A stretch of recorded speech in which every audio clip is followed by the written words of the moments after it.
Assalamualaikum warahmatullahi wabarakatuh. Perkenalkan, saya Zahrina Mardiah, MPSI Psikolog. Saya adalah dosen di program studi S1 Psikologi Fakultas Psikologi Universitas 11 Maret Surakarta. Pada kesempatan kali ini, saya ingin memperkenalkan salah satu mata kuliah yang saya ampu, yaitu Psikodiagnostika 3 mengenai tes intelijensi dan bakat. Mata kuliah Psikodiagnostika 3 memiliki bobot 2 SKS. Bobot tatap muka 0,5 SKS, 1 SKS untuk bobot praktikum, dan 0,5 SKS lainnya untuk praktek lapangan. Mata kuliah Psikodiagnostika 3 mempelajari tentang dasar-dasar teori intelijensi dan bakat, bermacam-macam tes intelijensi dan bakat, teknik asesmen untuk tes intelijensi dan bakat sesuai dengan standar dan kode etik psikologi Indonesia, baik yang dilaksanakan secara individual maupun secara klasikal. Capaian pembelajaran pada mata kuliah Psikodiagnostika 3 adalah mahasiswa diharapkan mampu melakukan 3 hal. Yang pertama adalah mampu menjelaskan dan melakukan tes psikologi yang diperbolehkan sesuai dengan prinsip psikodiagnostika dan kode etik psikologi Indonesia. Yang kedua, memahami cara dalam membangun rapor dan hubungan interpersonal yang sehat. Yang ketiga, mampu mempertanggungjawabkan hasil kerja berdasarkan kode etik psikologi Indonesia.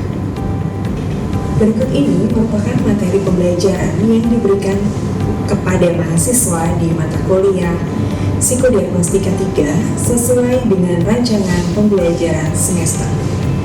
Materi yang pertama adalah tentang dasar-dasar teori intelijensi. Untuk materi kedua, kita akan membahas tentang Stanford Binet Intelligence Scale. Untuk materi ketiga adalah Wechsler Intelligence Scale. Di materi keempat, kita akan membahas tentang Counter Fair Intelligence Test dan Progressive Matrices Test, Intelligence Structure Test, laporan pemeriksaan psikologis. Kemudian kita juga akan membahas tentang tes intelijensi dan bakat yang digunakan untuk tujuan khusus seperti NST dan SON. Dan yang terakhir, kita akan membahas tentang Ad-Kudak, tes Ad-Kudak mengenai administrasi, tes cepat listening, dan tes kreativitas. Untuk metode pembelajaran yang digunakan di Fakultas Psikologi UNS, khususnya untuk mata kuliah Psikodiagnostika 3 mengenai tes intelijensi dan bakat, adalah dengan menggabungkan antara metode sinkronus dan asinkronus, baik secara daring maupun luring. Sedangkan untuk pengumpulan tugas, kita akan menggunakan Google Drive. Dan untuk kebutuhan presensi mahasiswa pada mata kuliah ini akan dilakukan dengan menggunakan OCW yang telah terintegrasi pada data akademik mahasiswa di Siakan. Metode pembelajaran yang saya implementasikan di kelas Psikodiagnostika 3 meliputi pembelajaran kolaboratif, simulasi berupa praktikum, administrasi, dan scoring test, diskusi kelompok untuk membahas hasil case method, pembelajaran lain seperti ceramah dan tanya jawab, serta praktik lapangan untuk memfasilitasi tim based project mahasiswa.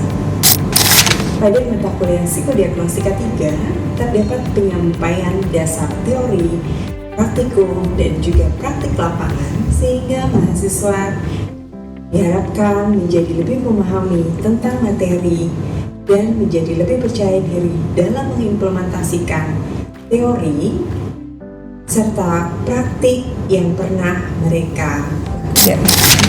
Kami juga melakukan team based project dengan memberikan kesempatan kepada mahasiswa untuk turun secara langsung ke lapangan untuk melakukan asesmen minat bakat dan mempraktekkan analisis terhadap data yang ditemukan pada sekolah yang membutuhkan layanan tersebut.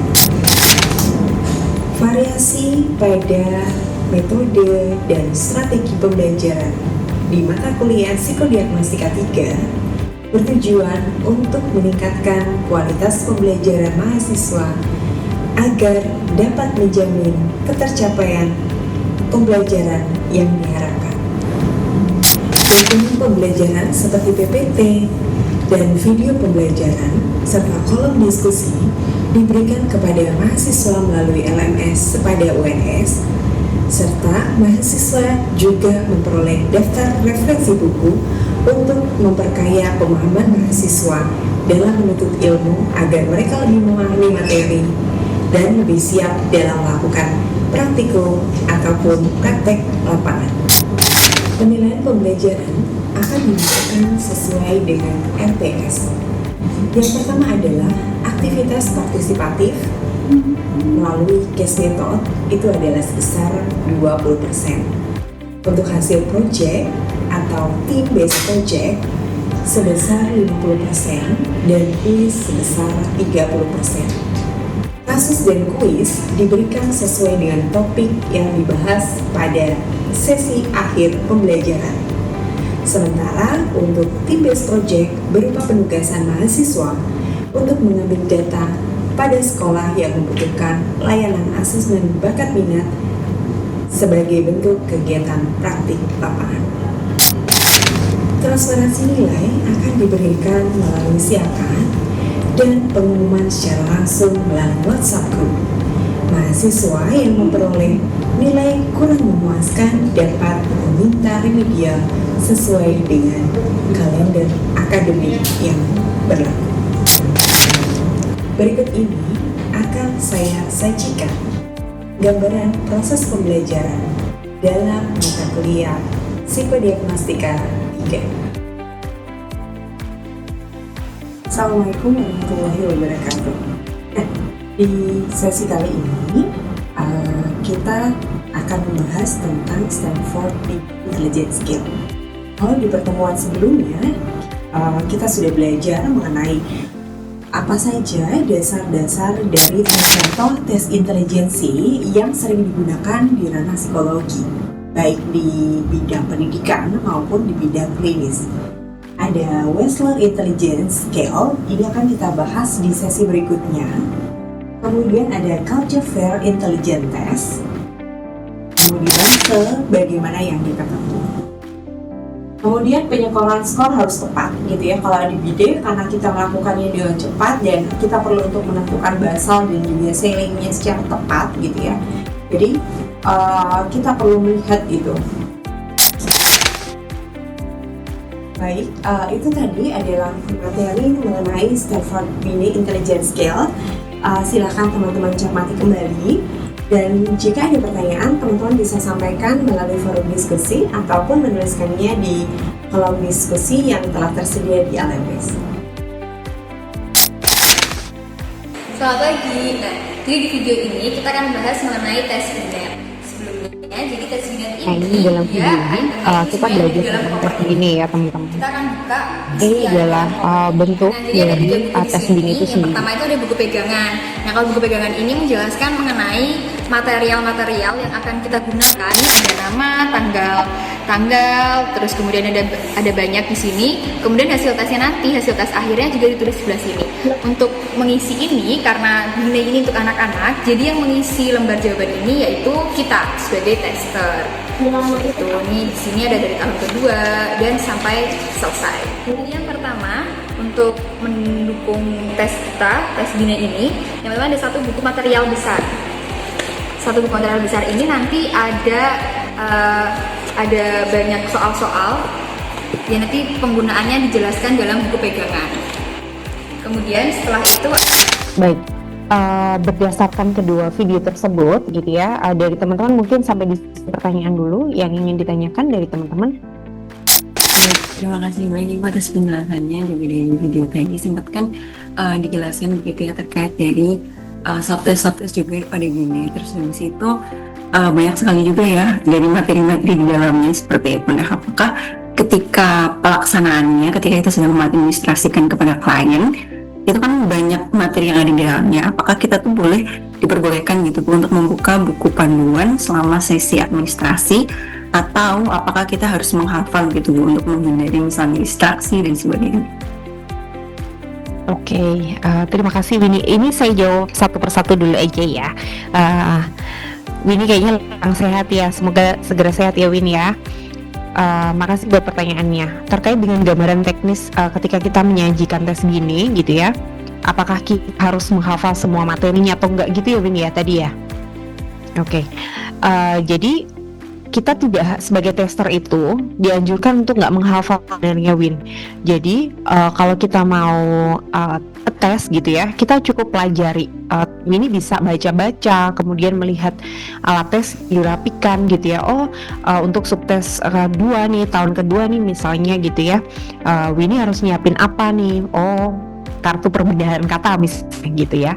Kemudian nanti ada kartu lingkaran misalnya gitu, ada board lingkaran itu gitu. Nah, hal semacam ini yang perlu Winnie lihat aja gitu, secara garis besar alurnya seperti apa. Tapi teman-teman akan lebih dianjurkan untuk membaca langsung manual book tes Stanford Bini itu sendiri. Jadi jangan sampai ada yang terlewat. Alasannya kenapa gitu ya? Kenapa kita harus dianjurkan baca nih, kenapa nggak yang ngafal aja gitu kan ya. Nah, ini sebenarnya alasannya adalah untuk menjaga validitas alat tes tersebut gitu. Jadi kalau misalnya nanti misalnya nih mau Detias yang menyajikan, atau Winnie testernya, atau Novel testernya gitu, penyajiannya akan sama karena teman-teman membaca skrip yang sama gitu. Jadi harapannya dari situ hasil yang diperoleh itu sama akuratnya dengan apa yang dilakukan di tes yang lain gitu. Sama-sama menjamin. Dari Winnie mungkin ada feedback dulu. Oke, berarti saya ingin kan itu menyamakan persepsi. Berarti malah kita tuh sebaiknya tidak menghafalkan gitu ya untuk menjaga validitas, ini nantinya menggunakan panduan yang sama, harapannya nanti hasilnya juga diperoleh sama seperti itu ya Bu. Terima kasih Winnie. Terima kasih lagi Bu. Sesuai, iya. Oke, ini dari Novel dulu kali ya. Silakan Novel.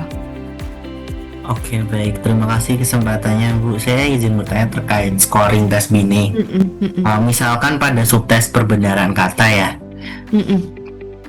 di testi itu ada salah menjawab dalam tes itu, subtes itu. Misalnya ada salah di gambar keempat dan ketujuh. Itu nanti tester langsung menandai jumlah salahnya ketika testi menjawab salahkah, atau dihitung salahnya ketika tes selesai? Oke, makasih Novel. Terkait dengan penyajian tes Bini ya, berkaitan dalam pencatatan gitu ya, pencatatan benar salahnya testi gitu kan ya Novel ya. Jadi kalau misalnya kita ada testi yang salah nih gitu ya, ketika kita tes Bini itu kita pegang si lembar jawab tadi, pegang lembar kunci ya kan, pegang lembar kunci, pegang alat tulis gitu. Kalau kan di subtes dengan yang pakai speed ya, yang harus dengan batasan waktu, kita nggak perlu pakai stopwatch. Tapi kalau ada yang subtes pakai batasan waktu karena dia misalnya memori gitu ya, nah itu kita perlu pakai stopwatch. Terus gimana nih kalau misalnya dia nyebutinnya Nah, teman-teman harus langsung menandai gitu ya, apakah jawabannya tuh benar berapa gitu. Jadi langsung di kolom yang ada itu kita tuliskan dia benar berapa. Kalau misalnya salah, ya itu tidak kita hitung, kita langsung tuliskan. Kalau misalnya ternyata nggak bisa jawab semua, kita tandai di bagian tanda kurung yang ada di samping angka itu, Novel, itu kita tandain dengan tanda minus. Itu artinya testi tidak berhasil menjawab nomor tersebut gitu. Novel nangkep maksud saya? Oke, berarti dihitung benarnya saja lalu ditulis pas di akhir gitu ya Bu? Iya, pas di akhir kita menyajikan nomor tersebut. Di akhir. Kalau kita lakukan semuanya dulu gitu ya, nanti biasanya kita agak keteteran, lupa gitu kan, karena kita harus pindah ke subtes yang selanjutnya gitu. Jadi satu nomor kita hitung langsung dia berhasil jawab berapa gitu ya, terus kita pindah ke nomor berikutnya gitu. Jadi langsung ditandain ini jawabannya apa aja gitu. Kalau tips saya, teman-teman bisa tuliskan dia tadi ngejawab apa aja. Misalnya nih, oh dia jawab pintu, dia jawab baju, dia jawab, nah itu kita tuliskan. Jadi nanti setelahnya ketika misalnya kita mau lakukan pengecekan lagi, Novel mau lihat nih bener nggak ya dia orangnya di sini gitu. Nah itu teman-teman bisa langsung melihat dari jawaban itu, oh yang ini bener ternyata, wah tadi aku kelewat nih, salah hitung satu nih gitu. Jadi itu akan memudahkan Novel dan teman-teman untuk bisa melakukan pengecekan secara langsung gitu. Berarti jawabannya sebaiknya ditulis ya Bu, biar mudah Jadi teman-teman perlu untuk menyiapkan alat tulis ya. Selain untuk mencatat hasil observasi, teman-teman perlu untuk mencatat jawabannya. Nggak usah secara detail, tapi teman-teman bisa menuliskan dengan kode-kode yang teman-teman memang paham. Karena kan pencatatannya mungkin akan cepat. Ada yang tes itu jawabnya cepat, tapi ada yang slow, kita harus nunggu dulu ya kan. Dia mungkin diam gitu. Ada yang aras-arasan kalau bahasa Jawa gitu ya, kayak ogah-ogahan gitu jawabnya. Nah itu bisa jadi gitu, itu bisa kita temukan di situ juga gitu. Jadi kalau misalnya pas cepat ya usahakan gimana caranya nulis supaya mendata itu secara cepat gitu. Ya baik, terima kasih Bu. Oke, sama-sama Noval. Oke, selanjutnya Cahya.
Dengan mengajar, saya mengambil bagian aktif dalam menciptakan perubahan sebagai pendidik yang berdedikasi dan profesional.